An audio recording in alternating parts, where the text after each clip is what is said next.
Stories are more than just entertainment, right? They're power, they're survival. And sometimes you have to win them. Today, we're diving into the world of one of the most clever characters in all of folklore, the trickster spider, Anansi. So, to really get Anansi, let me ask you something. What if all the stories in the entire world, every single one, were locked away, owned by just one being? Who do you think would be worthy enough to set them free? You'd probably picture a great warrior, maybe a powerful king, right? Well, what if the one to finally win them all was a spider? Yeah, you heard that right. The smallest, most underestimated creature you can think of. The one who proves time and time again that brains will always beat brawn. This is the story of Anansi. All right, so let's get into it. Who is this spider god, really? Let's start at the beginning, with his origins. So, Anansi comes to us from the Akan people of Ghana in West Africa, and his name, well, it literally means spider. He's not your typical god of thunder or war, nope. He's the god of stories, of wisdom, and maybe, most importantly, of trickery. He's a god of pure wit.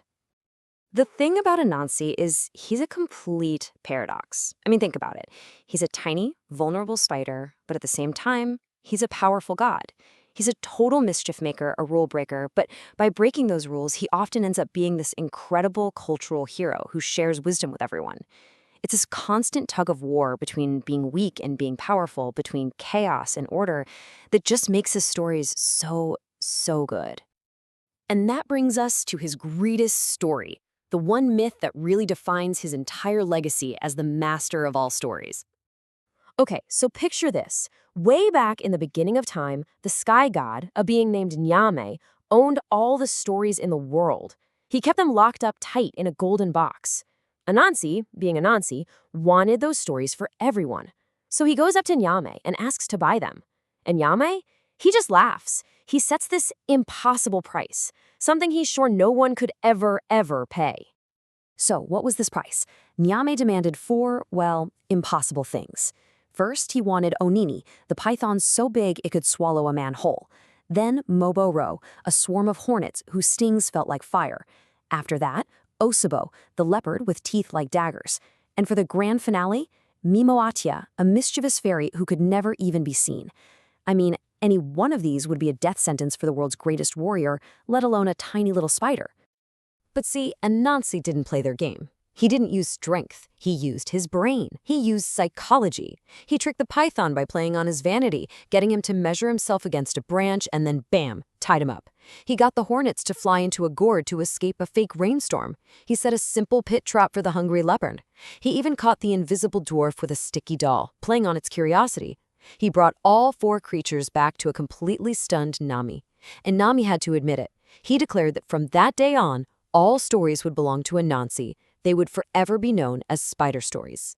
So, Anansi wins everything with pure wit. It's the ultimate story of the small guy outsmarting the big guy.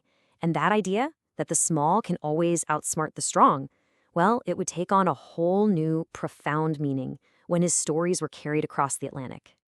During the horrors of the Atlantic slave trade, enslaved Africans carried these tales of Anansi with them. In the Americas, in the Caribbean, this brutal new world, the stories changed. They had to. Anansi wasn't just some clever folk hero anymore. He became a powerful, vital symbol of resistance.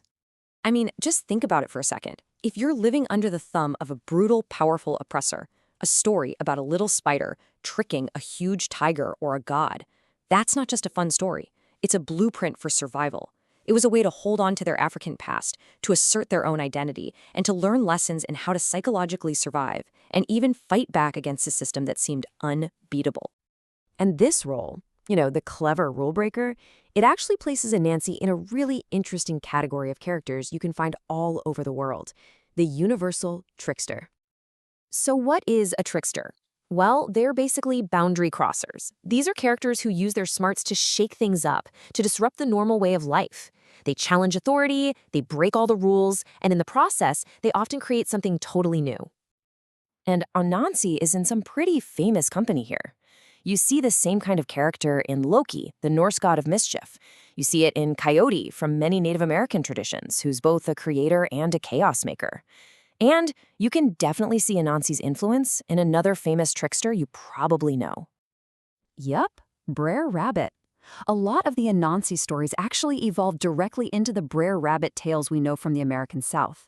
The characters got a bit of a makeover. The spider became a rabbit, the leopard or tiger became a fox or a bear, but that core message, it stayed exactly the same. The small and the clever can always find a way to outwit the big and the strong. Okay, so finally, let's look at how Anansi's web is still expanding, even today, into our modern world. His story is far, far from over. Anansi's web really does stretch right into today. He is a huge character in Neil Gaiman's amazing novels American Gods and Anansi Boys. And get this, in one Marvel Comics story, they reveal that the very first Spider-Man was actually Kwaku Anansi himself. How cool is that? He's popped up in animated shows, and his legacy is celebrated every single year at festivals. His stories are just constantly being retold and respun for new generations. And so we kind of end up right back where we started.